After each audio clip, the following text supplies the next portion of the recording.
JEE mains పరీక్ష మొదటి session ఫలితాలు విడుదలయ్యాయి. దేశవ్యాప్తంగా ఆంధ్రప్రదేశ్కు చెందిన సాయి మనోజ్ఞ గుత్తికొండ, తెలంగాణ నుంచి బనిభ్రాత మాజీ సత్తా చాటారు. 100% సాధించిన ఏకైక బాలికగా సాయి మనోజ్ఞ నిలిచింది. దేశవ్యాప్తంగా మొత్తం 14 మందికి 100% రాగా ఏపీ నుంచి సాయి మనోజ్ఞ, తెలంగాణ నుంచి బనిభ్రాత 100% సాధించిన వారిలో ఉన్నారు. రాజస్థాన్ నుంచి అత్యధికంగా 5గురు 100% సాధించారు. జనరల్ ఈడబ్ల్యూఎస్ కేటగిరీలో ఏపీకి చెందిన కోటిపల్లి యశ్వంత్ సాత్విక్ 99.99% సాధించి మొదటి స్థానంలో నిలిచాడు.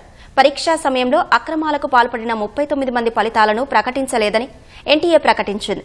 జేఈఈ మెయిన్స్ మొదటి సెషన్కు 13,11,000 మంది దరఖాస్తు చేసుకోగా 12.58 లక్షల మంది పరీక్షకు హాజరయ్యారు.